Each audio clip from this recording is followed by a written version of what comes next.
అందును బట్టి ఎంతగానో సంతోషిస్తూ ఉన్నాను. మన యొక్క దాసులు, దేవుని యొక్క సేవకులు పేట్రయ్య గారు మన మధ్యలో నుంచి దేవుని పిలుపు మేరకు వెళ్ళినప్పుడు నేను ఎంతగానో బాధపడ్డాను. కారణం ఏంటంటే ఒక నాయకుడు నడిపించేవారు లేనప్పుడు చాలా విభేదాలు వస్తూ ఉంటాయి, ఇబ్బందులు వస్తూ ఉంటాయి, మనలో మనకే కొన్ని వ్యతిరేకతలు వస్తూ ఉంటాయి. ఆ విషయాన్ని బట్టి నేను ఎంతగానో ప్రార్థన చేశాను. కానీ ఈరోజు మిమ్మల్ని అందరిని చూస్తుంటే దేవుడు చేసే కార్యం నాకు తెలిసి ఒక 5 సంవత్సరాల నుంచి మన సంఘంతో నాకు కొంచెం అనుబంధం ఉంది. మీతో కలిసి మీతో ప్రార్థించడం ఇదంతా నాకు పరిచయం. కొన్ని మొఖాలు అయితే అంతకుముందు మీకు తెలిసినప్పటికి కూడా నాకైతే కొన్ని మొఖాలు నూతనంగానే కనబడుతూ ఉన్నాయి. అంటే దేవుడి కృప ఎంతగా మన సంఘం పట్ల, మన పరిచర్య పట్ల ఉన్నదో నేను దాన్ని బట్టి సంతోషిస్తున్నాను. ఇంకా మన పరిచర్య, దేవుని కొరకు నడిపించే పని అంత ఆశీర్వాదకరంగా మన సంఘం పట్ల జరగాలని నేను ఎంతగానో ఆశిస్తున్నాను. మన సంఘము సాక్షాత్ముగా మన మండలంలో, మన గ్రామంలోని బహుగా దీవించబడును గాక. ఆమేన్. గట్టిగా చూద్దాం. ఆమేన్. అందరికీ తెలుసండి, మీ మధ్యలో నేను నిలబడాలి అని అంటే కొంచెం భయం వేస్తుంది. కారణం ఏంటంటే హెబ్రోన్ సహవాసపు గోడలు కూడా సువార్తను ప్రకటిస్తారు. అలాగే మనుషులైన మీరు, దేవుని వాక్యం చేత కట్టబడే మీరు ఇంకెంత వాక్య జ్ఞానంలో ఉంటారో నాకు తెలుసు. కాబట్టి మీ ముందు నేను నిలబడాలంటే కొంచెం నాకు భయం వస్తుంది. స్టార్టింగ్ ట్రబుల్ అన్నమాట. కాబట్టి కొంచెం నన్ను భయపెట్టకుండా నవ్వుతూ నాకెళ్ళి చూడండి. దాన్ని బట్టి నేను కొంచెం ముందుకు వెళ్ళగలను. దేవుడికి మహిమ కలుగును గాక. చదివిన మాటలు అర్థం కావాలంటే అంతకుముందు జరిగిన విషయాన్ని చెప్పి నేను వాక్యంలోకి వెళ్తాను. శ్రద్ధగా ఆలకించండి. ఎక్కువ బైబుల్ రిఫరెన్స్ నేను చెప్పను. మీరేమి నా కొరకు ప్రార్థన చేయని అవసరం లేదు. ఇందాక సేవకులు చేశారు, వాక్యానికి ముందు నేను చేశాను, ఇక్కడికి రాకముందు ఇంటి దగ్గర కూడా నేను చేసుకొని వచ్చాను. కాబట్టి కొంతమంది ప్రార్థన చేస్తారు చక్కగా సేవకుల కొరకు, ప్రసంగం కొరకు, వాక్యం కొరకు. కాబట్టి మీ అందరికీ చేతులు జోడించి చెబుతున్నాను, ఎవరు ప్రార్థన చేయరు. ఆ ప్రార్థనలో సౌండ్ కూడా చేయరు. ఎందుకంటే నా సౌండ్ మీకు వినపడాలంటే మీ పక్కన వాళ్ళ కాడ కొరకు మీరు కట్టద్దు. నేను ఎందు గురించి చెబుతున్నానో మీకు అర్థమవుతుందని అనుకుంటూ ఉన్నాను. ఆ యొక్క అబ్రహాము అనేటటువంటి ఒక సేవకుడు, దేవుని చేత పిలువబడినటువంటి ఆయన ఒక ప్రాంతంలో ఒక చక్కటి తోటను ఏర్పాటు చేసుకుని, ఇలాగే ఒక మంచి గుడారాన్ని ఏర్పాటు చేసుకుని ఆ గుడారం దగ్గర చిన్నగా పాదులు తీసుకుంటూ, నీళ్లు పెట్టుకుంటూ తన జీవితాన్ని అలా కొనసాగిస్తూ ఉంటే ఒక 3 దేవదూతలో, దేవుని యొక్క బిడ్డలో, లేకపోతే దేవుడే సాక్షాత్తు ఆయన ఎదుర్కోవటానికి వచ్చినప్పుడు బహు దూరంగా ఎవరో ఇక్కడికి వస్తున్నారు, ఎవరో నన్ను దర్శించడానికి వస్తున్నారని వృద్ధుడైన ఆయన గమనించి ఆ చెయ్యి పెట్టి చూసుకున్నాడో లేకపోతే కలజోడు పెట్టి చూసుకున్నాడో, ఎలా చూశాడో గుర్తుపట్టి పరిగెత్తుకుంటూ వెళ్ళిపోయి ఆ 3 దేవుని దాసుల పాదాల మీద పడిపోయి పాదాలు గట్టిగా పట్టుకొని, ఈ దీన దాసుని దర్శించడానికి నీవు వచ్చావా నాయనా అని ప్రార్థన చేసి వారి కొరకు విందుని ఏర్పాటు చేసి అంతా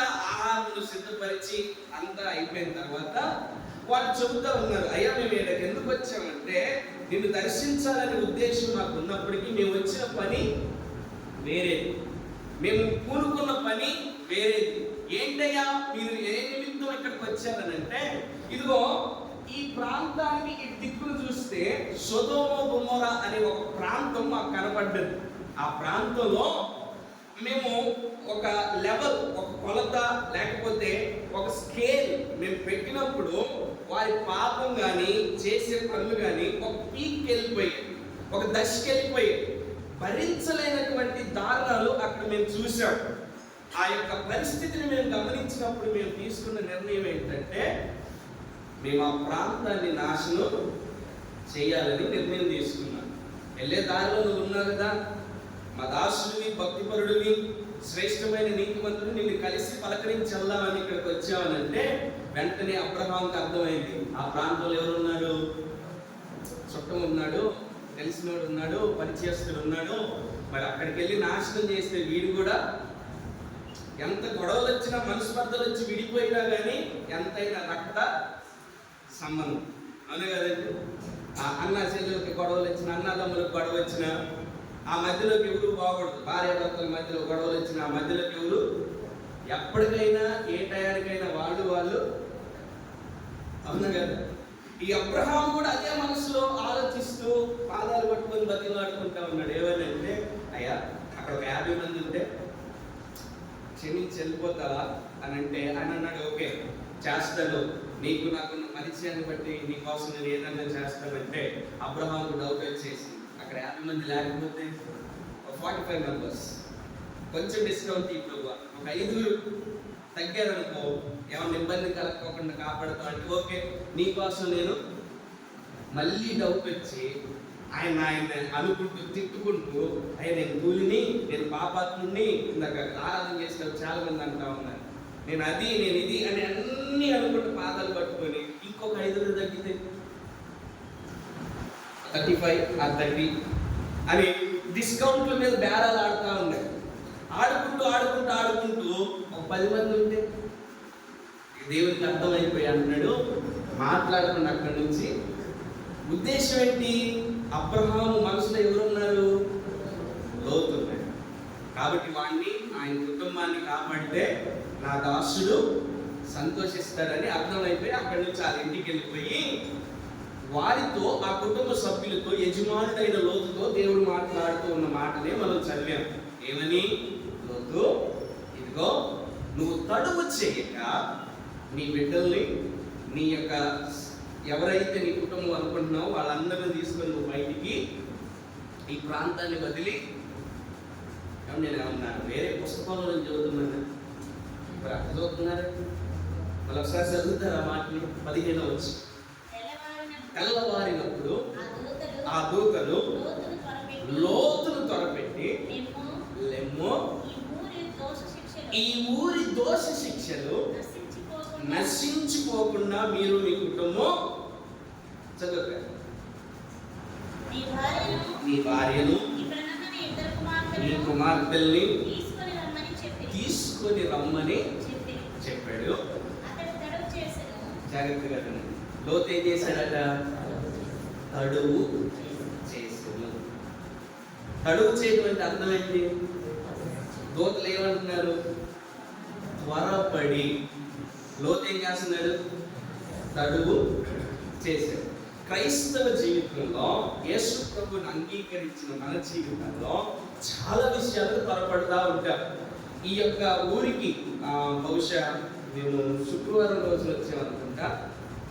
మార్నింగ్ 11:30 నుంచి నా కుమారుడికి వచ్చిన బలహీనత అంటే ఈ కాలు తొడ పై భాగంలో పట్టేసి పాలు తాగుతూనే విపరీతంగా కాలు పట్టుకొని ఏడ్చుకుంటూ వచ్చి ఇక బెండ్ చేసినట్టే ఉన్నాడు, స్ట్రైట్కి దిగట్లా. వాడి బాధను చూసి మా బావగారికి ఫోన్ చేస్తే కొన్ని మందులు చెప్తే ఆ మందులు వేసాం. సాయంత్రం 5 దాకా గమనిస్తూ ఉన్నాం. నిద్రపోయాడు, నొప్పి తట్టుకోలేకపోయేసరికి నిద్రపోయాడు. నేను బయటికి వెళ్ళేసరికి మా పాస్టర్ గారు ఫోన్ చేసింది, ఇంకా వాడు నిద్రలేసి ఏడుస్తూ ఉన్నాడు అని అంటే వచ్చి చూస్తే ఇక కాళ్ళు కూడా పట్టుకొని ఇట్లా విపరీతంగా ఏడుస్తూ ఉన్నాడు. అప్పుడు నేను అన్నాను, వెళ్ళి హాస్పిటల్కి వెళ్ళి చూపిద్దామని అన్నప్పుడు వెంటనే అంతకుముందు తీసుకున్న ట్రీట్మెంట్ గుర్తొచ్చింది. అక్కడ ఇచ్చిన డాక్టర్లు వేసిన మెడిసిన్ బట్టి నా కుమారుడికి అరికాలు లోపల బొబ్బల్లాగా వచ్చేసి చర్మం ఊడిపోయింది. అది గమనించి ఇక్కడ వద్దులే, ఎప్పుడు అశ్వరపేటలో చూపిస్తున్నా మంచిగా మెడిసిన్ ఇస్తారు, అక్కడికే వెళ్దామని 5 సాయంత్రం నా యొక్క సతీమణి పాస్టర్ గారికి చెప్పినప్పుడు ఆమె సరే అని చెప్పింది. నేను మామయ్య గారు జులూరుపాడులో షాప్ను రన్ చేస్తూ ఉన్నారు, అక్కడ ఉండి నేను చూసుకుంటా ఉన్నాను. అప్పుడు ఆ షాప్ ఓపెన్ చేసింది, నేను క్లోజ్ చేసి వస్తానని చెప్పాను. మహా అయితే షాప్ క్లోజ్ చేయడానికి ఎంత టైం పడుతుందండి? తాళాలు వేయడానికి ఎంత టైం పడుతుంది? ఒక 10-15 నిమిషాలు. ఇక్కడ నుంచి మన రింగంత దూరమే. ఇక్కడ నుంచి రింగంత దూరానికి వెళ్ళి బండి వేసుకొని వెళ్ళి తాళాలు వేసి రావాలి. 10-15 నిమిషాలు. ఈ 10-15 నిమిషాల్లో మా పాస్టర్ గారు బ్యాగ్ చదివింది, మా పాస్టర్ గారు గిన్నెలు రుద్దింది, ఏమండి పిల్లలకి రెడీ చేసింది, పౌడర్ వేసింది, బ్యాగ్ సిద్ధంగా పెట్టుంది. నేను తాళాలు వేసి, కారణం ఏంటి? పుట్టింటికి చెప్పాలండి, నవ్వుతారే. పుట్టింటికి అనగలోనే ఇక్కడ ఉన్న తల్లులు అందరూ ఎంత తొందరగా రెడీ అవుతారు. అదే పుట్టింటి నుంచి ఇంటికి వెళ్దామంటే నేను అన్నాను మా పాస్టర్ గారు, మరి వెళ్దామా అని అంటే పుట్టోడికి వెంటనే పుట్టింటి నుంచి అత్తగారింటికి వెళ్ళాలంటే లేట్ అవుతుందేమో, కానీ అత్తగారింటి నుంచి పుట్టింటికి రావాలంటే ఏ ఆడబిడ్డ త్వరపడుతుంది. అదే ఆ పెళ్ళిడికి వచ్చిన పిల్లలు ఇంట్లో ఉంటే అందరూ పొద్దానికి వచ్చి అంటా ఉంటారు, ఏమంటారండి, ఎప్పుడు పెళ్ళి చేస్తారు, పెళ్ళికి త్వరపడాలి. పెళ్ళి 5 సంవత్సరం అయిందనుకో మళ్ళీ మొదలు ఇంకెప్పుడు పిల్లలు త్వరపడతారు. ప్రయాణ విషయంలో త్వరపడతాం. మన అశ్వరాపేట నుంచి సత్తుపల్లి వెళ్ళాలంటే, లేకపోతే సత్తుపల్లి నుంచి అశ్వరాపేట రావాలంటే బస్సులు అసలే ఉండవు. గంట ప్రయాణం. నాకు అనిపిస్తుంది, నేను కనుక ఊరపకం మొదలుపెట్టి ఆ బస్సు కన్నా ముందు నేనే పోతాను సత్తుపల్లి. ఆ ముందు ఆ గుట్లకాడ అయితే మరీ దారుణం. అలాంటి పరిస్థితుల్లో ప్రయాణం అంటే బస్సు 10ంటికంటే 9:30కే ఉంటాము. ప్రయాణ విషయంలో తొందర, పెళ్లి విషయంలో తొందర, పిల్లల విషయంలో తొందర, ఇంకా సినిమా విషయంలో మరీ తొందర. కానీ షో ఎన్నింటికి చెప్పండి, పర్లేదు. నేను పుట్టాక సినిమా థియేటర్ ఎలా ఉంటుందో తెలియదు. ఈ ఊళ్ళో ఏదో సినిమా థియేటర్లో పెళ్లి మండపం చేశారు.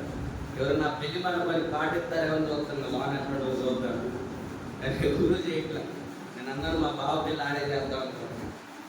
కారణం మండపం ఎంత ఉందో చూద్దాం అంటే, సినిమాకు పోవాలన్న సమయానికి మనం అక్కడ ముందు టైటిల్ కానించి ఎండింగ్ శుభం కార్డు దాకా అంతా చూడాలి. తొందర, ప్రతి విషయానికి తొందర. తినడానికి కూడా నా కూతురు ఏ కూర చేసిన బతిలాడాలి, నేను బతిలాడాలి, నా యొక్క భార్య బతిలాడాలి, మా ఇంట్లో అందరూ బతిలాడాలి. తెలుదో అది చికెన్ తెచ్చాను అనుకో, వాసన ఏంటి ఈరోజు తేడా, ఏం కూర డాడీ ఒకసారి ఎత్తుకొని చూపి, ఏం కూర మమ్మల్ని ఒకసారి ఎత్తుకొని, అది అయ్యిందాక అక్కడెక్కడే ఆడింది. కారణం ఏంటి?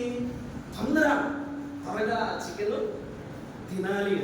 ప్రతి విషయానికి తొందర పడతారు, ప్రతి విషయానికి ఆరాట పడతాం. కానీ దేవుడన్నా, దేవుని మందిరం అన్నా, ప్రార్థన అన్నా, వాక్యం అన్నా, దేవుని పట్ల భక్తి అన్నా, పరిశుద్ధత అన్నా తొందర అనేది ఈ నీతిమంతులుగా ఎంచబడినటువంటి వాడు అబ్రహాము. మీరు ఇంటికి వెళ్ళిన తర్వాత చదువుకోండి, సమయంలో 18వ అధ్యాయం చదివితే అక్కడ అంటాడు, నీతిమంతులు ఒక్కడైనా ఉంటే నువ్వు తీర్పు తీర్చుకుని ఏమన్నా తగ్గుతుందా ప్రభువా? నీతిమంతులు ఉన్న కాడ నువ్వు నాశనం చేస్తే ఎట్లా? నీతిమంతుడు అని ప్రతిసారి అబ్రహాము దేవుని సన్నిధిలో అడుగుతా ఉన్నాడు. దేవుడు కూడా లోతు కుటుంబాన్ని ఏ రీతిగా ఎంచాడు? నీతిమంతులుగా ఎంచబడితే ఈ నీతిమంతుడు ఏం చేస్తున్నాడు చెప్పండి? ఏం చేస్తున్నాడు? తడువు చేస్తున్నాడు. ఈరోజు క్రైస్తవ జీవితంలో తడువు చేస్తున్నామేమో, మనం ఏం చేయాలి? త్వరపడాలి. ఇంటికి వెళ్ళిన తర్వాత చదువుకోండి, లూకా సువార్త 21వ అధ్యాయం. ఇంటికి వెళ్ళాక చదవండి. ప్రభు అయిన యేసుక్రీస్తు ప్రభువారి లోకానికి వచ్చే ముందు రాబోయే సూచనల గురించి అక్కడ రాయబడి ఉంది. అక్కడ అన్ని ఏదైతే రాయబడి ఉన్నాయో ఫుల్ఫిల్ అయిపోయాయి, సకానికి పైనే నిండిపోయాయి. రాజ్యాల మీద రాజ్యాలు తెలుస్తాయి, రకరకాల విషయాలు ఏవైతే అక్కడ రాయబడి ఉన్నాయో, తుఫాన్లు, వరదలు, కరువులు, ఏ అయితే తెగుళ్ళు ఇవన్నీ వస్తాయని రాయబడి ఉన్నాయో సకానికి పైగా అవి. ఇప్పుడు ఈ స్థితిలో మనం ఏమవ్వాలి? చెప్పాలి. చెప్తారు, అందరు కలిసి దగ్గరే చెప్తారు. ఏం చేయాలి? లోతులాగా నాకు వినపట్లేదండి, నాకు చెవుడు ఉంది, మీ అందరికీ తెలుసు. కొంచెం గంభీరంగా చెప్పండి. మనం ఏం చేయాలి? త్వరపడాలి, తడువు చేయకూడదు. ఒక విషయాన్ని చెప్పి మీకు అర్థమయ్యేలాగా చెప్పి నేను వాక్యంలోనికి వెళ్తాను. ఒకరోజు ఒక దేశంలోని ఇంకో దేశం అట యుద్ధం ప్రకటించిందట. యుద్ధం ప్రకటించి ఆ దేశం ఏదైతే యుద్ధం చేస్తా ఉందో పెద్ద పెద్ద రాకెట్లు వేసుకొని, పెద్ద పెద్ద యుద్ధ విమానాలు వేసుకొని, బాంబులు అన్నింటినీ విసురుతా ఉంటుంటే ఒక కుమారుడు ఆ ప్రాంతంలో నుంచి అందరూ పారిపోయి వారి ప్రాణాలు కాపాడుకుంటా ఉంటుంటే ఒక కుమారుడు కూడా తను తన కుటుంబాన్ని కాపాడుకుందామని ఆలోచించి పరిగెత్తుకొని ఇంట్లోకి వెళ్ళిపోయి వాళ్ళ అమ్మతో, వృద్ధురాలైన అమ్మతో అంటున్నాడట, మమ్మీ రెడీ అయిపో, ఇగో మన దేశం మీద అన్ని అనుభవం వేస్తా ఉన్నారు, రాకెట్లు వస్తూ ఉన్నాయి, బాంబులు విసిరేస్తూ ఉన్నారు. మనం కాపాడుకోవాలి, త్వరపడాలి, తొందరగా రెడీ అయి బయటికి వెళ్ళిపోదాం అని అంటే, ఆవిడ ఇప్పుడే వస్తా అనేసి ఆమె బెడ్రూమ్లోకి వెళ్ళిపోయి పావు గంటుండి మళ్ళీ యువతలకు వచ్చి ఇంకొక బెడ్రూమ్లోకి వెళ్ళిపోయి ఇంకో పావు గంటుండి యువతలకు వచ్చి మళ్ళీ కిచెన్ గదిలోకి వెళ్ళి అక్కడ ఒక అరగంట ఉండి అట్లాగే ఉంటుంది. ఈ కొడుకు అర్థం కావట్లేదు. మా అమ్మ ఏం చేస్తా ఉంది, ఇక్కడ బాంబులు పడుతుంది, చచ్చిపోతుంది, త్వరగా రమ్మ అంటుంటే మా అమ్మ ఆ గదిలో పోతుంది, ఈ గదిలో పోతుంది, కిచెన్లోకి పోతుంది. ఏంటి అని ఆ కుమారుడు తల్లి దగ్గర పోయి అడుగుతా ఉన్నాడట. అమ్మ, ఇంటి పత్రాలు ఏమన్నా ఎదుగుతున్నావా అని అడిగాడట. అమ్మందంట, లేదు నాయన అన్నంట. ఏమన్నా ఫిక్షన్ డబ్బులు ఏమన్నా దాచుకున్నావా, వాటిని ఎదుగుతున్నావా అని అంటే, లేదు నాయన అందంట. ఏమన్నా సేవింగ్స్ ఏమన్నా దాచుకున్నావా, అన్ని పప్పు డబ్బాలు, ఉప్పు డబ్బాలు, పల్లీల డబ్బాలు అన్ని ఎదుగుతున్నావు అని అంటే, లేదు నాయన. మరి ఎందుకమ్మా ఏం చేస్తున్నావు అని అంటే, నా పళ్ళ సెట్టు కనపట్లేదయ్యా, అది ఎక్కడుందో వెతుకుతా ఉన్నాను అన్నాను. ఏం కనపట్లేదు? పళ్ళ సెట్టు కనపట్లేదట ఈ ముసలమ్మకి. ఏ టైంలో ఎదుగుతుంది? అది కోపం వచ్చి అన్నాడట, అమ్మ వాళ్ళు పై నుంచి బ్రెడ్ ముక్కలేమి ఇసిరేయట్లేదమ్మా, వాళ్ళు పై నుంచి యాపిల్ పండ్లు ఏమి వేస్తున్నారు. ఇప్పుడు ఏం వెతకాలి? నీ మోకాళ్ళకి ఏ బ్యాండో ఏమన్నా క్లాత్లో కట్టుకోవాలి. కారణం ఏంటి? నువ్వు ముసలమ్మవి, నువ్వు పరిగెత్తాలి. ఈ టైంలో ఎతకాల్సిందేంటి? చెప్పాలండి. ఏం ఎతకాలి? మోకాళ్ళకు సంబంధించిన నొప్పుల టాబ్లెట్లు ఎతకాలి, అర్థం ఉంటుంది. బ్యాండేజ్లు ఎతకాలి, అర్థం ఉంటుంది. నువ్వేం ఎతుకుతున్నావు అంటే ఏ సినిమాలు గుడుక్కున క్రైస్తవ జీవితంలో ప్రతి విషయానికి త్వరపడతాను, కానీ పరిశుద్ధతకి, దేవుని యొక్క మందిరానికి, ప్రార్థన విషయానికి, బైబిల్ చదవటానికి లోతు వల్ల ఏం చేస్తాం? అందరూ నీతివంతులే, ఎవరు తగ్గేది లేదు. అందరు ఇక్కడ ఉన్న అందరూ నీతివంతులే, కానీ భక్తి విషయంలో ఏం చేస్తున్నావు? అడుగు.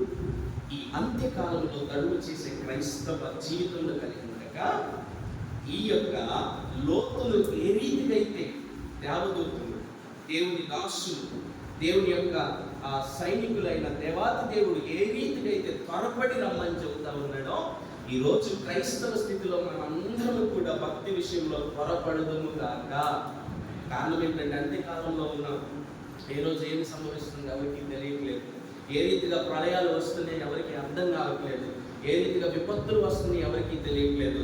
కాబట్టి మనల్ని మనం సిద్ధం చేసుకోవాలి, మన కుటుంబాన్ని మనం సిద్ధం చేసుకోవాలి. లోతు, నీతిమంతుడా, నీ కుటుంబాన్ని, నీ బిడ్డలను తీసుకొని ఈ ప్రాంతమును వదిలి నువ్వు బయటికి ఏ విషయంలో త్వరపడాలి, ఎలా త్వరపడాలి అన్న విషయాన్ని చెప్పి నా వాక్యాన్ని ముగిస్తాను. నా వాక్యం ముగించడానికి కూడా నేను ఏం చేస్తాను? త్వరపడాలి, జాగు చేయను. ఏమండి, ఏం ఆలస్యం చేయను, మీరు ఏం కంగారు పడరు. మన కూర వేడి కాకముందు ఇంటికి వెళ్దాం, మంచిగా తిందాం. దేవునికి మహిమ కలుగును కాక. ప్రియ దేవుని సంగమ, దేవుని బిడ్డలారా, జాగ్రత్తగా ఆలకించండి. లోతుతో ఆ దేవదూతలు, దేవుని దాసులు చెబుతున్న మాట ఏంటంటే, ఈ ప్రాంతాన్ని మన క్రైస్తవ జీవితంలో మనం ఆలోచిస్తే నీకు నాకున్న స్వభావాన్ని వదిలి మనం ఏం చేయాలి? త్వరపడి బయటికి రా. చాలా మంది మన క్రైస్తవ జీవితంలో ఆ స్వభావాన్ని వదిలి బయటికి రావడానికి ఇష్టపడరు. క్రైస్తవులుగానే ఉంటాం, క్రీస్తు అనుచరులుగానే ఉంటాం, ప్రార్థన చేస్తాం, ఆరాధన చేస్తాం, పాటలు పాడుతాం, చక్కగా దేవుని మందిరానికి వస్తాం, భక్తి కలిగి ఉంటాం, దేవుని సన్నిధులు అన్ని కనపరుస్తాం. కానీ ఇది పైకి మాత్రమే. అంటే బైబిల్ గ్రంథంలో ఒక మాట రాయబడింది, చదువుతాం ఒకసారి. పరిశుద్ధ గ్రంథాలు తెరచి పరిశుద్ధ గ్రంథంలో నుంచి ఒక మాటను చూసుకున్నాను. మలాకి రాసిన గ్రంథం 3వ అధ్యాయం 15వ వచనం.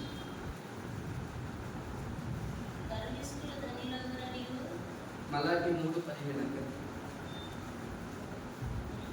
చదువు. 5 చదవండి.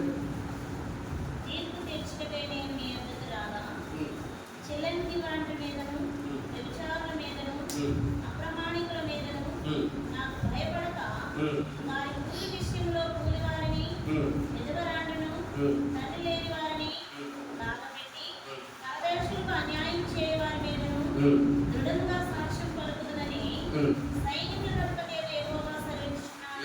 సాక్ష్యం ఇస్తారట?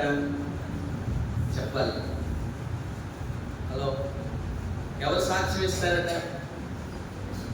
చెప్పండి, ఎవరు సాక్ష్యం ఇస్తారట? మళ్ళీ చదువుతావా? కొంచెం నాకులాగా చెబుతూ వాళ్ళు చాలా మంది ఉన్నారు. లాస్ట్ లైన్ చదవండి. ఎవరు సాక్ష్యం ఇస్తారో ఆ లైన్ చదవండి చాలు. సైన్యములకు అధిపతియగు యెహోవా సెలవించుచున్నాడు. ఏమని? నేనే మీ విషయం పట్ల నిలుచుండి సాక్ష్యం. ఆయన ఎవరయ్యా అంటే, ఆకాశమా భూమి అని చెప్పిన అధికారము కలిగిన సామర్థ్యత కలిగినటువంటి దేవాతి దేవుడే నీ గురించి నా గురించి సాక్ష్యం. ఎంతమంది తప్పించుకుంటారు? నా మాటలు అర్థమైంది? ఎంతమంది తప్పించుకోగలరు ఆయన సాక్ష్యం నుంచి? ఎవరైనా తప్పించుకోగలరా? బహుశా కృపన్నగా నేనంటే ఇష్టం కాబట్టి, ఆయన సంఘానికి నేను వస్తున్నాను కాబట్టి ఆయన ఎక్స్క్యూజ్ చేసి, అయ్యా అందు మనోజు కొంచెం తొట్టిల్లినా మంచి భక్తిపరుడు అయ్యా, అన్ని పశ్చాత్తాపడి ప్రార్థన చేస్తారయ్యా అని ఆయన చెప్పొచ్చు. కానీ ఆయన చెప్పారు. మా అయ్యగారు ఉన్నారు, మా సంఘ పెద్దలు ఉన్నారు, మా అమ్మగారు ఉన్నారు, మా పేటరాయ్య గారు ఉన్నారు, వాళ్ళు మమ్మల్ని కాపాడతారులే అని తడువు చేస్తే ఎవరు సాక్ష్యంగా ఉంటారంటే అక్కడ దేవుడే సాక్ష్యంగా ఉండి మన జీవితాన్ని అక్కడ తెలవేసి మరి. ఇప్పుడు చెప్పండి, మన ఈ అంత్యకాలంలో ఎప్పుడు పోతామో ఏమవుతుందో తెలియని ఈ స్థితిలో త్వరపడాలా, తడువు చేయాలా? చెప్పాలి. పరిశుద్ధత విషయంలో, భక్తి విషయంలో త్వరపడాలా, తడువు చేయాలా? నీవు నేను చేస్తున్న ప్రార్థన విషయంలో, నీవు నేను మందిరానికి వస్తున్న విషయంలో, నీవు నేను దేవుని సన్నిధిలో ఉంటున్న విషయంలో త్వరపడాలా, తడువు చేయాలా? ఎందుకు? నా న్యాయాధిపతి సాక్షాత్తు ఆయనే సాక్ష్యములు ఇస్తూ ఉన్నాడు. ఆయన నుంచి నేను తప్పించుకునే అవకాశం ఏది? నువ్వు తడువు చేయగా నీ బిడ్డను తీసుకొని నీ స్వభావం కలిగిన ఈ ప్రాంతం నుంచి బయటికి చెప్పాలి. బయటికి ఆ ప్రాంత ప్రజలకి కామం, ఆ ప్రాంత ప్రజలకి రకరకాలైన వ్యసనాలు ఉండొచ్చు. అది వాళ్ళ రోగం, వాళ్ళ జబ్బు. మరి నీకు నాకు జబ్బు ఏంటి? అది నీకే తెలుసు. ఆ స్వభావం నుంచి నేను ఏం చేయాలి? చెప్పాలి. త్వరపడి బయటికి. మీకు అర్థమయ్యే భాషలో చెప్తాను, జాగ్రత్తగా ఆలోచించండి. ఎంతమంది చికెన్ కొట్టు దగ్గరికి వెళ్ళారు? చికెన్ కొట్టు. అమ్మా ఎప్పుడు తినలేదా? అక్కడ చూస్తున్నా. చికెన్ కొట్టు దగ్గరికి ఎంతమంది వెళ్ళారు? ఎల్లని వాళ్ళ చేతులు ఎక్కడ? భద్రాచలం రోడ్లో ఊరు బయట ఎడం పక్కకి వెళ్ళి తిరిగి చూస్తే మనిషిని ఏలాడి తీసుకుంటే ఏలాడి వెళ్తున్నాను. నేను ఒకసారి వెళ్ళాను అండ్ చూసారా? చూడని వాళ్ళు నేను అడిగాను, అమ్మా ఎంతమంది చెప్పారు మీకు దండాలు? ఎవరన్నా చూడని వాళ్ళు ఉన్నారా? అండ్ అందరూ చూశారు. మన ఊరు వాళ్ళు, మన అక్షరాపేటలో అందరూ చూశారు. చికెన్ కొట్టు కాడ వాళ్ళు ఎలా చికెన్ కొడతారు? ఉదాహరణకి ఇది కోడి అయితే కోడిని ఇక్కడ పెట్టి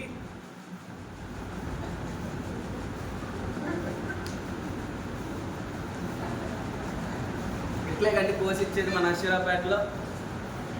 అలా కోస్తే ఆడ వ్యాపారం నడిసిద్దా? ఎట్లా కొట్టేస్తాడు?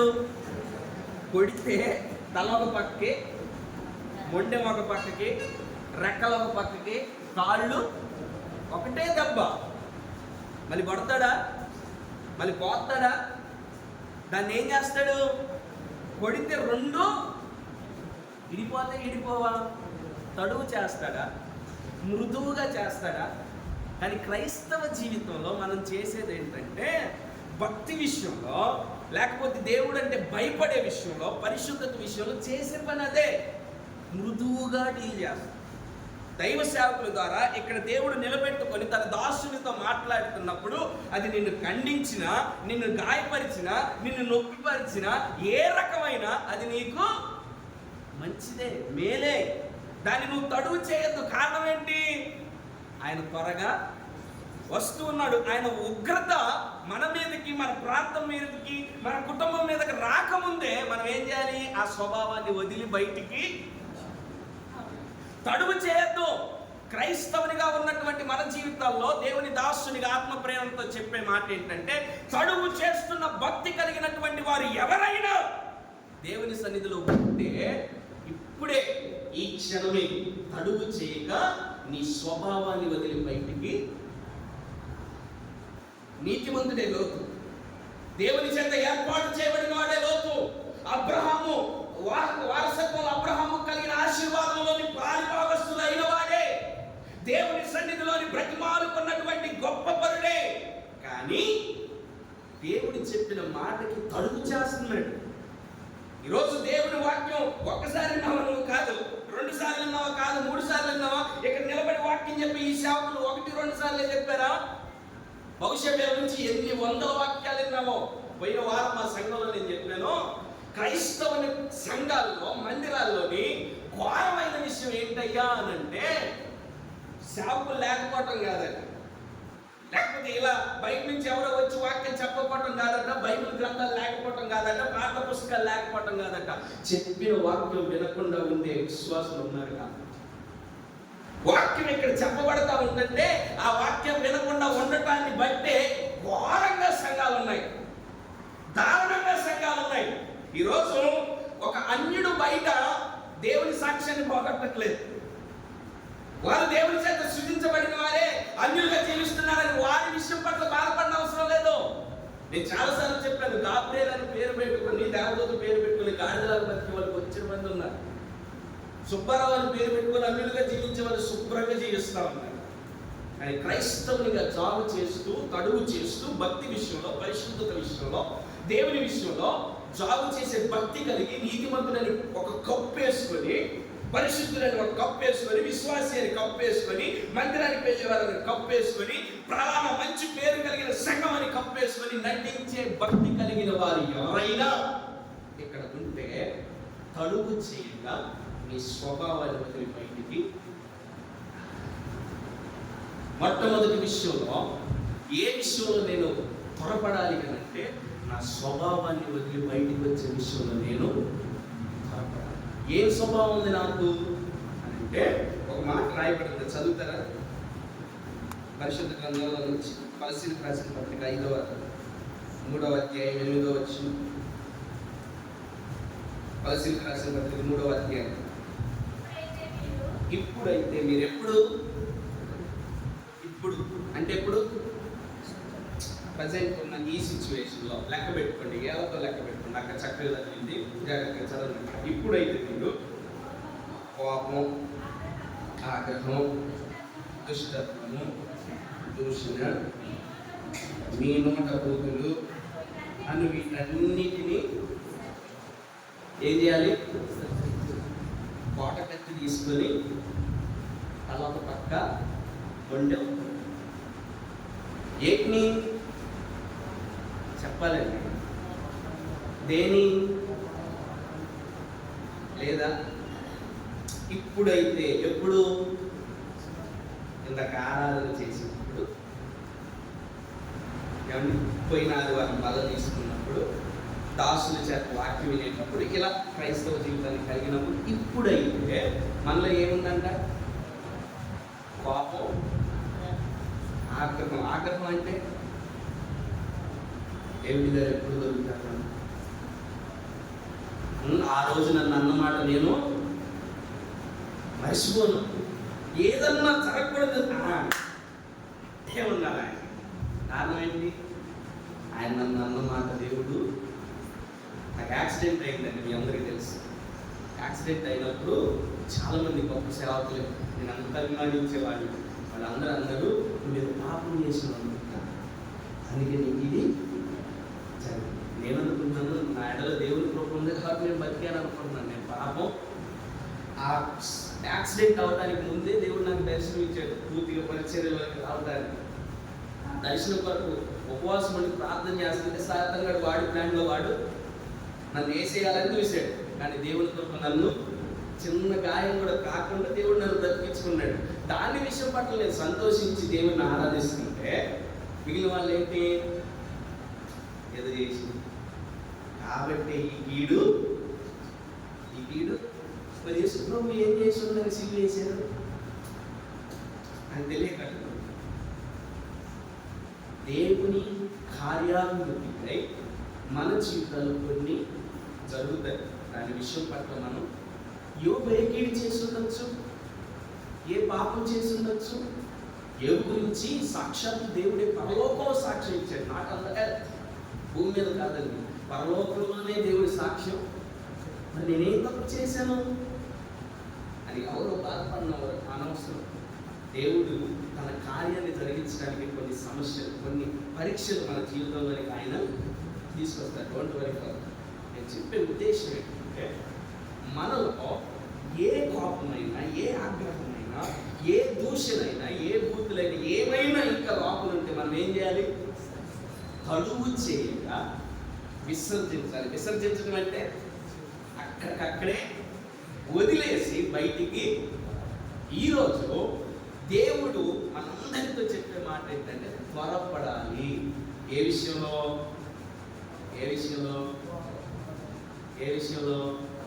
నీ స్వభావం నుంచి బయటికి వచ్చే ఎలాంటి స్వభావం? కోపపడే స్వభావమా, ఆగ్రహం కలిగిన స్వభావమా, బూతులాడే స్వభావమా, భక్తి చేయలేని స్వభావమా, నటించే స్వభావమా, ఏదైనా నీలో ఉంటే ఆ స్వభావం వదిలి నువ్వేం చేయాలి? ఇప్పుడు కారణం ఏంటి? దేవుని ఉగ్రత రాబోతుంది. దేవుని యొక్క ఆయన శిక్ష రాబోతుంది. ఈ అంత్యకాలంలో జాగు చేసే మనసు నుంచి త్వరపడే మనసులోనికి మనం రావాలి. ఏ విషయంలో అని అంటే, మొట్టమొదటి విషయం ఏ విషయం చెప్పాలి? ఏంటది? నీ స్వభావమును వదిలి యేసయ్య యొక్కకు త్వరపడి రా. రెండో విషయాన్ని కూడా చూద్దాం. లూకా శుభవార్త 19వ అధ్యాయం 5వ వచనం. లూకా శుభవార్త 19వ అధ్యాయం 5వ వచనం.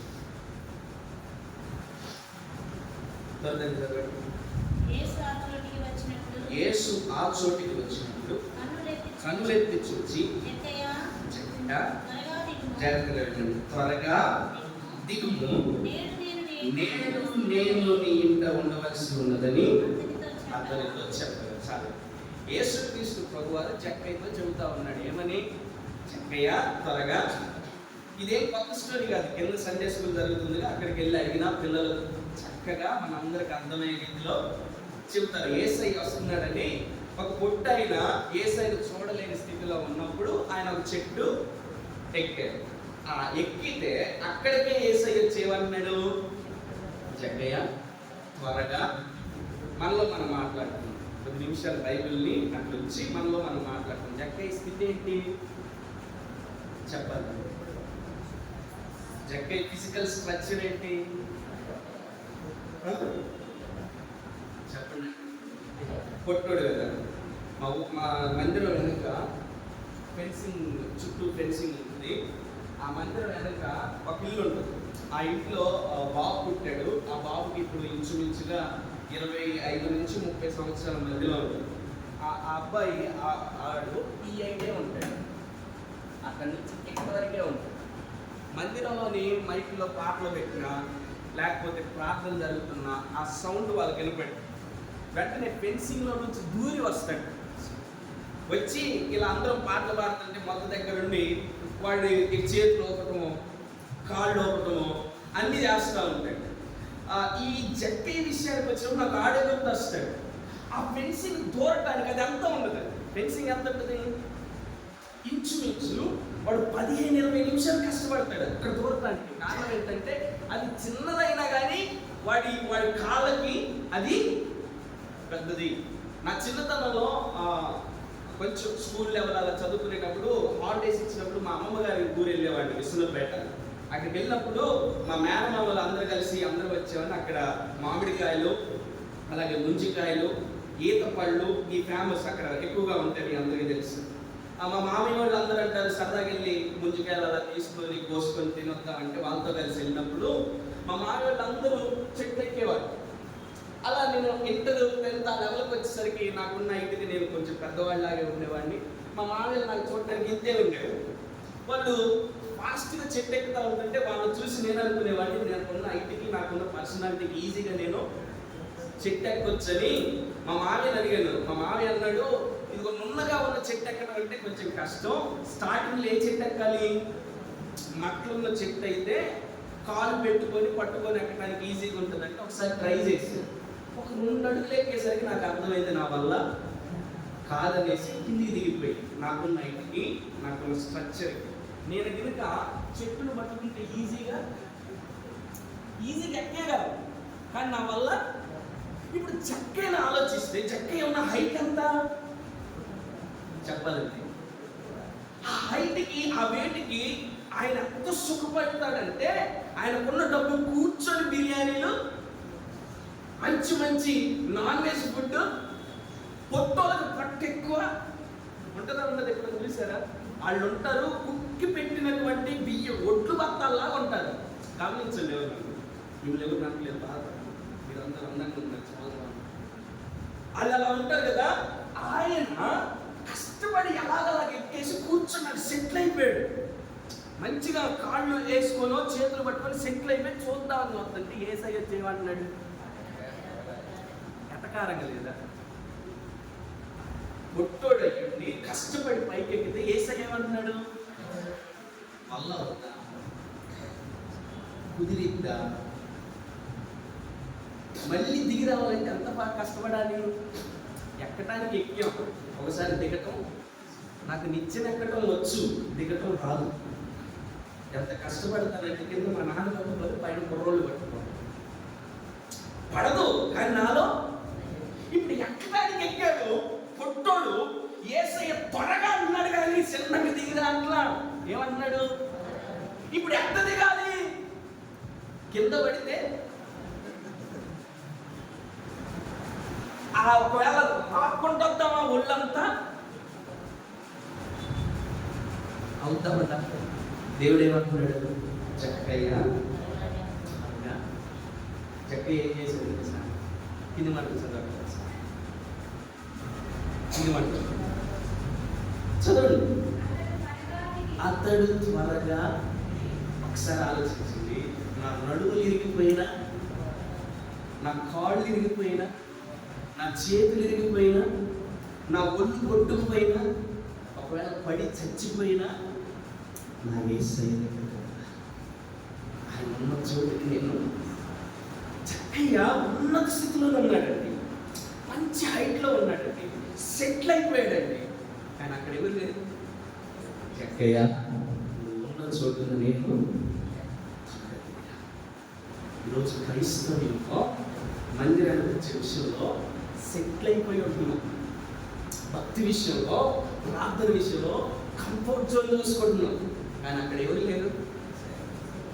అందరూ తరపున కళ్ళు ఎత్తుకుంటానని మొర్ర పెట్టిన అక్కడ ఉత్తరం. కారణం ఏంటి, అక్కడ ఎవరు లేరు చెప్పాలి, ఎవరు లేరు, యేసయ్య లేడు. ఆయన లేని స్థానం అయితే మన కంఫర్ట్, ఆయన ఉన్న స్థానానికి వచ్చేటప్పుడు నొప్పులు కలుగుతా ఉంటే కొంచెం ఆలోచిస్తాం. చక్కయ్యతోని దేవుడు అంటాడు, చక్కయ్య త్వరగా ఆలోచించండి, అడుగు చేయొద్దు. కారణం ఏంటంటే నేను దాటిపోకముందే నువ్వు నా యొక్క. ఈరోజు దేవుడు నిన్ను అడుగుతా ఉన్నాడు, అడుగు చేస్తూ ఉన్న ఒక విషయం, రక్షణ విషయం. నీవు ఉన్న స్థితి నుంచి బయటికి రమ్మంటే అడుగు చేస్తున్నావా? నువ్వు సెటిల్ అయిపోయిన స్థితిలో యేసయ్య లేడని తెలిసాక కూడా అక్కడే ఉండిపోతున్నావా? ఒకవేళ బరువు పోద్దు అనుకుంటున్నావేమో, భవిష్యత్తు చక్కగా దిగేటప్పుడు ఎంతమంది నవ్వుండొచ్చు.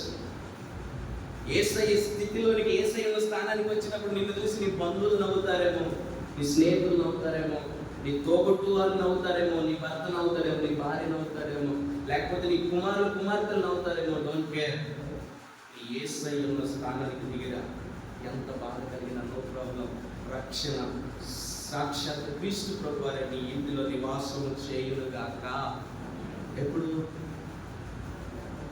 త్వరపడి యేసయ్య పాదాల దగ్గరకు వచ్చి త్వరపడి చాలు చేయకుండా, ఏ స్థితి అయినా నో ప్రాబ్లం, నా పరువు పోయినా నో ప్రాబ్లం, నా పదవి పోయినా నో ప్రాబ్లం, నా సిచ్యువేషన్లో ఎంతమంది నన్ను ఎగతాళి చేసినా నో ప్రాబ్లం, నా యేసయ్య ఉన్న స్థానానికి నేను ఒక ఒక్కటే లక్ష్యంగా పెట్టుకున్నాడండి. చక్కగా ఏం చూశాడో తెలియదు నాకు, ఏం ఆయన కనబడిందో తెలియదు నాకు. అంతమంది జనాల్లో యేసయ్యను చూద్దామని అనుకుంటే పైకెక్కితే కష్టపడి సెటిల్ అయిపోయి అమ్మయ్య ఇక ఓకే అని అనుకుంటుంటే యేసయ్య అంటున్నాడు, అక్కడ నేను ఇక్కడ ఉన్నాను రా. ఈరోజు యేసయ్య దగ్గర రాగలను, లేకపోతే ఈ చర్చికి వస్తున్నాను సెటిల్ అయిపోయిన అంతా బాగుందని అనుకొని యేసయ్య లేని చోట వెతుకుతా ఉన్నావేమో, యేసయ్య కనబడిన చోట సెటిల్ అయిపోయి సిట్ అయిపోయి ఉండిపోయావేమో. ఆ యేసయ్యను పిలుస్తా ఉన్నాడు. నీకెవరిపైనా ఈ సమయంలో దేవుని మాట విని త్వరపడి యేసయ్య పాదాల దగ్గరకు రాగలిగితే, నా యేసయ్య నీ గృహంలో నివాసం ఉండును గాక, నీ జీవితాన్ని మార్చును గాక. యేసయ్య ఆ ఇంట్లోకి వెళ్ళిపోతే అందరూ చెవులు కొరుక్కుంటా ఉన్నారు, ఏమని? దీనింటికి పోతుందండి, దీనింటికి పోతుందండి. కొంతమంది గురించి అడిగితే వాళ్ళు చెబుతారు, అయ్యారు వాళ్ళంత దుర్మార్గులు, పైకి పావులో వేసిన లోపల మాత్రం పావు ఇష్టం, బయటికి బాగానే ఉంటారండి కానీ లోపల మాత్రం ఎంత. ఈ చెక్కే గురించి అదే అంటున్నారు.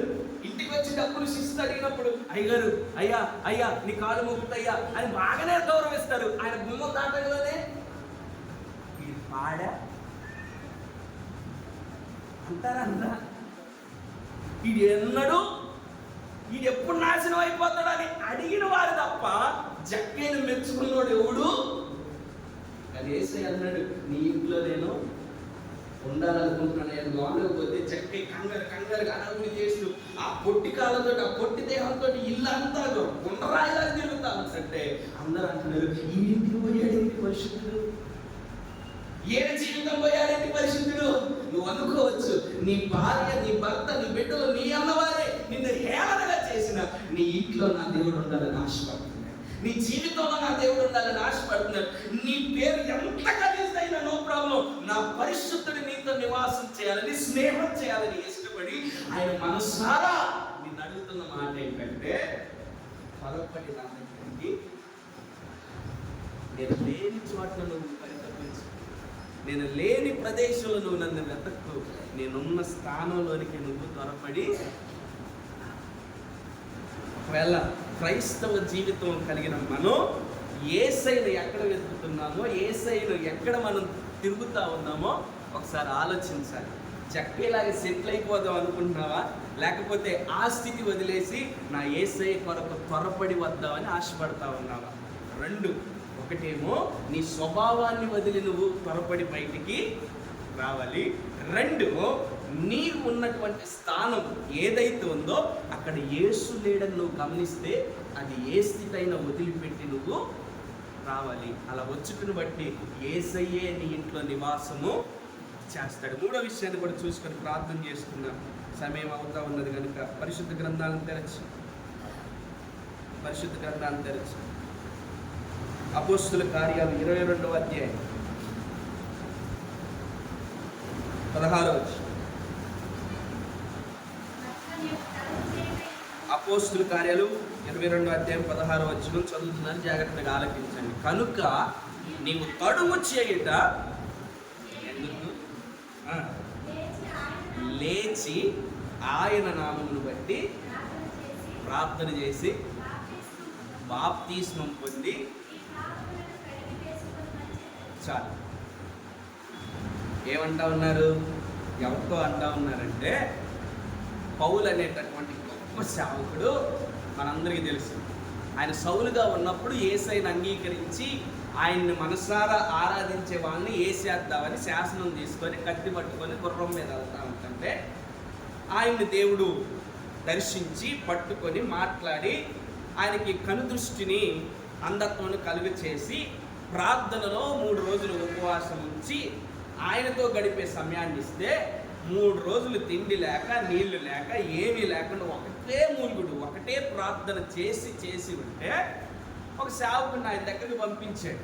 ఆ సేవకుని పంపించినప్పుడు మన ఊళ్ళోని లేకపోతే కొన్ని ప్రాంతాల్లో నిరసనలు చేసేటప్పుడు, రాస్తారోకులు చేసేటప్పుడు ఎవరైనా టెంట్ కింద నిరాహార దీక్ష చేస్తే వచ్చిన నాయకులు ఏం చేస్తారు చెప్పాలి? ఏం చేస్తారు? ఒక నిమ్మరసమో ఒక మజ్జిగో తీసుకెళ్ళి వాళ్ళకిచ్చి తాగమని ఈ సేవకుడు ఏం చేయాలి?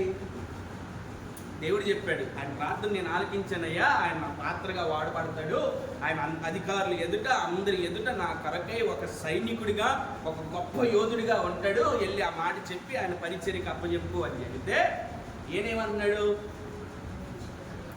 వెళ్ళి కొన్ని మజ్జిగ తాగండి, కొంచెం ఫుడ్ తీసుకోండి, 3 రోజుల నుండి ఉపవాసం ఉన్నారు, ప్రార్థన చేస్తున్నారు, కొంచెం కుర్చీలో కూర్చోండి, కొంచెం రెస్ట్ తీసుకోండి అలసింది పోయి ఈ అయ్యగారు ఏమంటున్నాడు?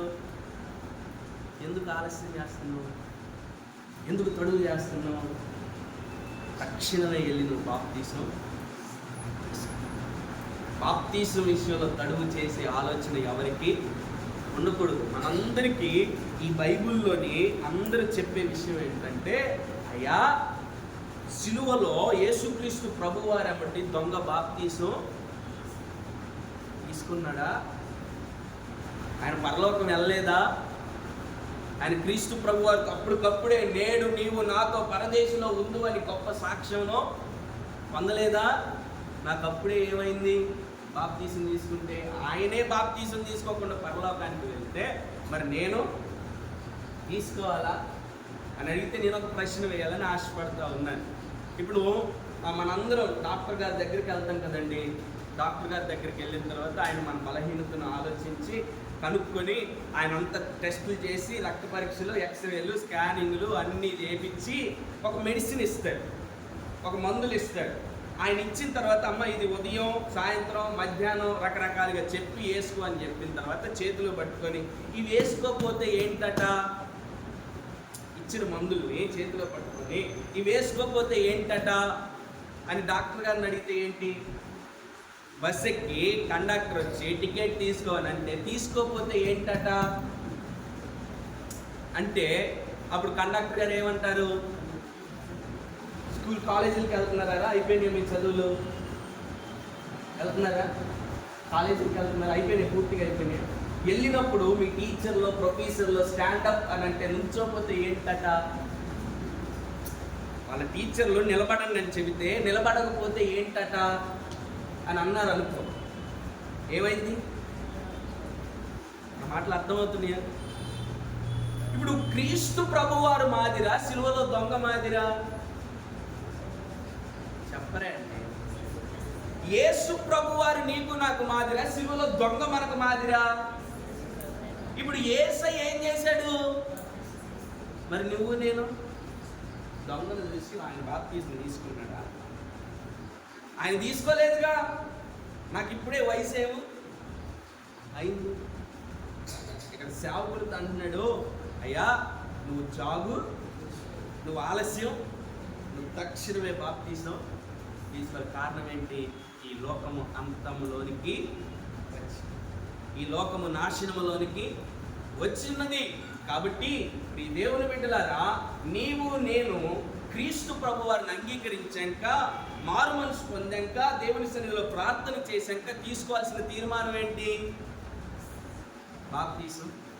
సేవకులు భారం కలిగి వాక్యం చెప్పి బాప్తీసంలోనికి నీవు నేను వెళ్ళాలని చెప్పినప్పుడు నీ దగ్గరికి నా దగ్గరికి వచ్చి, అమ్మ నీ కుమారుడు నీ కుమార్తె లోకంలో కలవకుండా ఉండాలంటే బాప్తీసం తీసుకుని మారు మనసు పొందుతారమ్మా, బాప్తీసం ఇప్పించండి అని అంటే మనం ఏం చెబుతాం? అయ్యగారు వాడికి అప్పుడే ఏం వయసు వచ్చిందయ్యా, వాడికి అప్పుడే ఏమైంది? చిన్న వయసేగా. ఆ చిన్న వయసులోనే ఏం చేస్తున్నారో నీకు తెలుసా తెలీదా?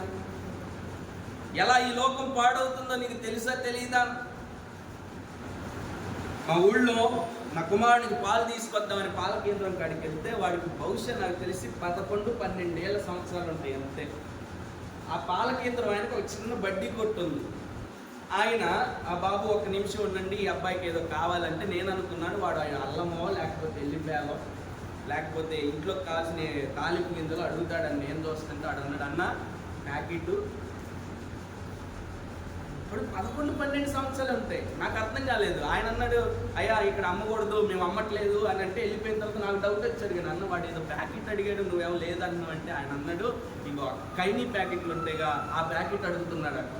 వాడికి వయసు ఎంత? 11-12 సంవత్సరాలు ఉంటాయి అంతే. ఇప్పుడు వాడికి వయసు వచ్చిందా రాలేదా?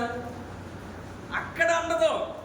బైబిల్ గ్రంథానికి వచ్చి బాప్తీసం తీసుకోమని చెబితే అక్కడ మాత్రం ఒకటేమో నీ పాపపు స్థితిలో నుంచి బయటికి రావడానికి నువ్వు తడువు చేయొద్దు. 2, నా జీవితంలో ఏదైతే యేసయ్య లేని స్థానంలో ఉన్నావో అక్కడి నుంచి యేసయ్య దగ్గరకు వచ్చే విషయంలో తడువు చేయొద్దు. 3వ విషయం, బాప్తిస్మము యేసయ్యను సొంత రక్షకునిగా స్వీకరించే విషయంలో తడువు చేయొద్దు. అందుకే మీకు చెప్పాను, అందరికీ చెబుతున్నాను, లూకా శుభవార్త 21వ అధ్యాయం ఇంటికి వెళ్ళిన తర్వాత అందరూ చదవండి. అందులో నీకు కనబడకపోతే బాప్తిసం లేట్. అందులో నీకు కనబడ్డాయా, నువ్వు నేనేం చేయాలి? సేవకుని దగ్గరకు వచ్చి నీ తీర్మానం సేవకునితో చెబితే ప్రార్థనలో నిన్ను నడిపించి ఒప్పుకోలు కలిగింప చేసి అందరి ఎదుట దేవునికి సాక్షాత్తుగా నీకు బాప్తిస్మమును ఇస్తాడు. అందుకని దేవుని దాసుడు అక్కడ చెబుతా ఉన్నాడు. ఇక్కడ రాయబడి ఉన్నది ప్రకటన గ్రంథంలో ఒక మాటను చూసుకొని ప్రార్థన చేస్తున్నాను. మీ పరిశుద్ధ గ్రంథాన్ని తెరిచి ప్రకటన గ్రంథం 3వ అధ్యాయం 3వ వచనం. ప్రకటన గ్రంథం 3వ అధ్యాయం 3వ వచనం. నీవు ఎలాగూ ఉపదేశము పొందితివో, ఎలాగ వింటివో జాగ్రత్తగా వినండి. నువ్వు ఎలాగైతే ఇప్పుడు వాక్యం వింటా ఉన్నావో, ఆ వాక్యం నువ్వు ఎలాగైతే నేర్చుకుంటున్నావో దాన్ని బట్టి నువ్వేం చేయాలట? దాన్ని జాగ్రత్తగా గైకొంటూ ఏం చేయాలి చెప్పాలండి. మారు మనసు పొంది చదవండి. జాగరూకుడంటే లేట్ కమ్మ, ఆలస్యం చేసేలా కాకుండా ఉండని అట్లా. నేను ఇది నాకు అర్థం కాని మాట. దేవుడు ఏంటి దొంగలాగా? ఆయన రాజాది రాజు, ఆయన ప్రభువులకు ప్రభు అని సేవకులు చెబుతా ఉంటే ఆయన ఏమంటున్నాడు? దొంగలాగా రావటం ఏంటి అంటే దేవుడు దొంగడా అంటే దేవుడు నాకు బయలుపరిచిన విషయం ఏంటంటే దొంగ ఎప్పుడు వస్తాడో తెలుసా? వస్తాడా? సతీష్ గారు ఈ నైట్ మీ ఇంటికి వస్తున్నారు, దీనివల్ల తాళాలు ఎక్కడ పెడతారో చెప్పండి. చెబుతారు ఎవరైనా? ఏ దొంగన్న చెప్పాలి ఇంటికి? యేసయ్య రాకడ కూడా ఎప్పుడు వస్తుంది ఎవరికి? ఆ ఉద్దేశం చేత చెప్పాడు. కానీ ఆయన దొంగలాగా ముసుకేసుకొని వచ్చి రాత్రి కూడా ఈ మీద కలిసి నిన్ను తీసుకుపోతాడని కాదు. దొంగ ఎప్పుడు వస్తాడో ఎవరికి?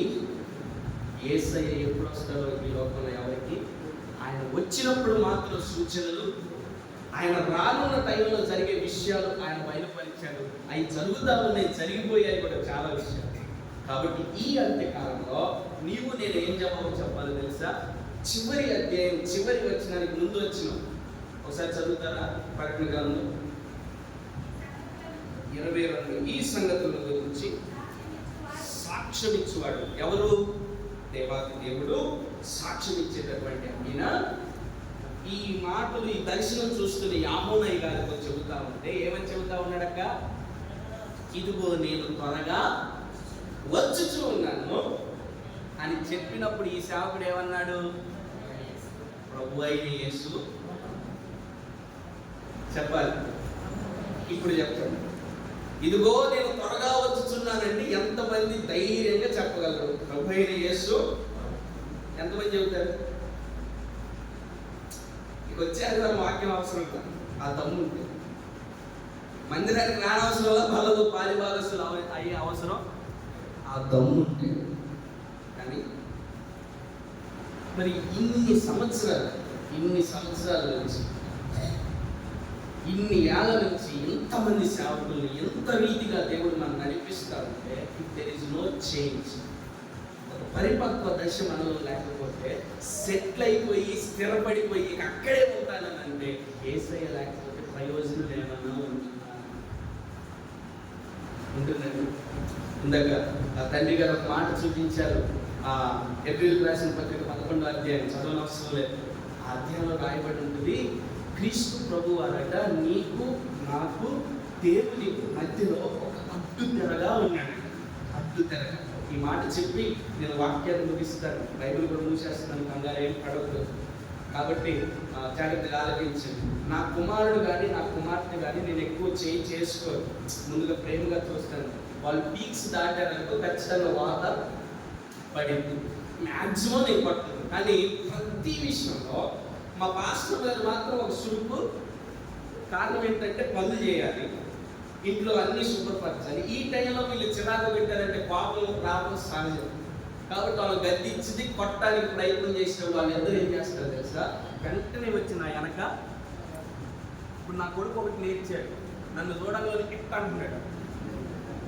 కారణం ఏంటంటే మా నాన్న ఉన్నాడు, మా డాడీ ఉన్నాడని ఆడికి వెళ్ళి ఎట్టొచ్చి డాడీ మమ్మీ కొట్టు అన్నాడు. కారణం ఏంటంటే నేను వాళ్ళ మమ్మీని, నాకున్న బలం, నాకున్న హైట్ వాడికి ధైర్యాన్ని ఇస్తాను. ఇప్పుడు వాళ్ళ మమ్మీ కొట్టడానికి విపరీతమైన కోపంలో వచ్చినప్పుడు నన్ను చూసుకొని నా వెనక్కి వచ్చేసి ఇప్పుడు రా అని అన్నప్పుడు నేను సైడ్ అయ్యాను అనుకో, అర్థమైందా? ఇప్పుడు రా మమ్మీ అని అన్నప్పుడు నేను సైడ్ అయ్యాను అనుకో, వాడి పరిస్థితి ఏంటి? ఈపీ సాప్ అయితే అవుదా? ఇప్పుడు చెప్పండి, దేవుని ముఖ దర్శనం చేయడానికి నీ నా నీతి తత్వం సరిపోదు, నీ నా పరిశుద్ధత సరిపోదు, నీ నా భక్తి జీవితం సరిపోదు, నేను చేస్తున్న ప్రార్థన జీవితం సరిపోదు. ఈ టైంలో one person came from the heaven above to the earth. ఈ లోకములకు పరలోకము నుంచి క్రీస్తు ప్రభు వారు వచ్చి అడ్డు తెరగా నిలబడితే ఆయన చూసుకొని ఒక తెరలా మనం ఆయన ముఖ దర్శనం చేసుకునే పక్షంలో నీ ఛాన్స్ వచ్చేసరికి, నీ సమయం వచ్చేసరికి ఆయన పక్క జరిగాడు. I don't know who they are, వీళ్ళెవరా నాకు తెలియదని దేవుని ఎదుట సాక్ష్యం పలికాడు అనుకో. ఆయన ఏమన్నాడు? తీర్పు తీర్చుటకై సాక్షాత్తు నేనే నీ విషయంలో సాక్ష్యము. ఆ టైంలో పక్క జరిగితే నా మాట అర్థమవుతుందా? ఎప్పుడు సంగమా, దేవుని బిడ్డలారా, దేవుని చేత ఏర్పాటు చేయబడిన జనాంగమా, దేవుని దాసునిగా ఆత్మప్రేరణ చేత బాధతో చెబుతా ఉన్నాను, నీ పట్ల నా పట్ల దేవుడు ప్రణాళిక కలిగి, ఆయన కలిగిన ప్రణాళిక ఏంటంటే ఈ అంత్యకాల దినాల్లో నీవున్న స్థితి నుంచి బయటికి, నీవు దేవుడు లేని ఆ స్థితిలో ఉండిపోయి సెటిల్ అవుదావు అనుకుంటే అక్కడ యేసయ్య లేడు. ఆయన నిన్ను పేరు పెట్టి పిలుస్తా ఉన్నాడు, నువ్వు త్వరగా కిందికి. అలా ఉన్న నీవు నేను యేసయ్యను అంగీకరించిన తర్వాత మన పాపమును ఒప్పుకొని దేవుని సన్నిధిలో బాప్తీసం తీసుకొని ఆ రక్త మాంసంలో పాలి భాగస్తులు. అందులో అవ్వకపోతే అందులో అవ్వకపోతే అడ్డుగా నిలబడి శక్తి పోతుంది. అందులో పారిభాగస్తులు అవ్వకపోతే సాక్షాత్ దేవాతి దేవుడే పాప ప్రక్షాళన చేసిన వాడు నీ నుంచి పక్కకి వెళ్ళిపోతాడు. అలా వెళ్ళిపోయినప్పుడు నీ నా పరిస్థితిని ఊహించడానికి ఓహర్తో అందనంత రీతిలో మారిపోతుంది. ఈరోజు క్రైస్తవుడిగా క్రీస్తుని అంగీకరించిన వారముగా ఎంతమంది చెప్పగలరు, నేను నా స్థితి నుంచి త్వరపడి బయటికి వస్తాను, నేను నా యేసయ్య లేని స్థితిలో నేను ఉండను. అది ఎంత కిందికి చారే స్థితి అయినా నా యేసయ్య కోసం నేను వస్తాను. ఎంతమంది నమ్మినా పర్లేదు, ఎంతమంది దూషించినా పర్లేదు, ఎంతమంది ఎగతాళి చేసినా పర్లేదు, నా యేసయ్య ఉన్న కాడికే నేను వస్తానని మొర్ర పెట్టుకునే జీవితాలు ఇక్కడ ఎన్ని ఉన్నాయి. ఆయన దగ్గరికి వచ్చేవా మంచిదే, బాప్తీసం తీసుకోకుండా ఉన్నావేమో, ఇంకా రక్షణ అనుభవంలోనికి రాకుండా ఉన్నావేమో, ఇంకా ఆయన శ్రేష్టమైన పరిశుద్ధమైన బలలో పాలిభాగస్తులయ్యే స్థితిలోనికి రాకుండా ఉండిపోయామో, ఇంకా నా దేవుడు నిన్ను ప్రేమించిన వాడు కనుక చెబుతూ ఉన్నమాట, త్వరపడి నా యొద్దకు. అలాంటి తీర్మానం తీసుకుంటే కోపం అనే స్థితిలో ఉన్నావా, ద్వేషం అనే స్థితిలో ఉన్నావా, గర్వం అనే స్థితిలో ఉన్నావా, బూతులు అనే స్థితిలో ఉన్నావా, పాపపు నడవడికల్లో ఉన్నావా, నీ స్థితి ఏదైనా నా దేవుడు నిన్ను విడిపించగలిగిన సమర్థుడు. ఒక్క మాట ఈ పూట నా దేవుడితో చెప్పగలవా, ఇంకా నేను రావాలని ఆశపడుతూ ఉన్నాను, నీకున్న స్థితిలోనికి రావాలని ఆశపడుతూ ఉన్నాను, నీలో నేను మిళితమైపోవటానికి రక్షణలోనికి రావాలని ఆశపడుతున్నాను అని తీర్మానం ఎవరైతే తీసుకున్నారో ఒకసారి కళ్ళ వంచండి, కళ్ళు మూసుకొని ఒక్క మాట. ఎవరిని చూడొద్దు, నీ పక్క వారిని చూడొద్దు, నీ యొక్క తల్లిని చూడొద్దు, నీ యొక్క తండ్రిని చూడొద్దు, నీ అక్కను చూడొద్దు, అన్నను చూడొద్దు, ఎవరిని చూడొద్దు. నీ సంఘ నీ పక్కన ఉన్న నీ స్నేహితులు కూడా ఎవరిని పట్టించుకోవద్దు. ఒక్క మాట నా యేసయ్యతో నిజంగా నేను సరైన సహవాసంలో ఉన్నా, త్వరపడుతున్నాను, మంచిదే. నా సేవకుడు నన్ను పరిశుద్ధురాలే అనుకుంటున్నాడు, నా సేవకుడు నన్ను పరిశుద్ధులని పిలుస్తూ ఉన్నాడు, ఆ కుటుంబం నీతి కలిగిన కుటుంబం అని సాక్ష్యం ఇస్తూ ఉన్నాడు. సంఘంలో నా కుటుంబం గురించి నా సేవకుడు చెబుతూ ఉంటే సంతోషిస్తూ ఉన్నాను. ఇగో ఈ యొక్క లోతు కుటుంబం నీతి కలిగిన కుటుంబం, ఈ లోతు జీవితం నీతి కలిగిన జీవితం. But they are not going quickly. వారు బయటికి త్వరపడి రావట్లేదు, తడువు చేస్తున్నారు. బహుశా నువ్వు నేను కూడా తడువు చేస్తూ ఉన్నామేమో అనుకుంటాను. భక్తి విషయం, పరిశుద్ధ విషయం, ప్రార్థన విషయం, మందిరానికి వచ్చే విషయం ఒకసారి ఆలోచన చేసి దేవుని సన్నిధిలో పశ్చాత్తాపడి మారు మనసుకి బాప్తిస్మం తీసుకొని ఒకవేళ తీసుకుంటే యేసయ్య ఉన్న స్థానానికి నీవు నేను వచ్చి ప్రార్థనాపూర్వకంగా పరిశుద్ధమైన ఈ ప్రశస్తమైన బలలో పాలిభాగస్తులు అవ్వాల్సిందిగా మనస్ఫూర్తిగా కోరుకుంటున్నాను. సేవకులు ప్రార్థన చేస్తుండగా మనందరూ కూడా మనస్ఫూర్తిగా ప్రార్థన లేకపోతే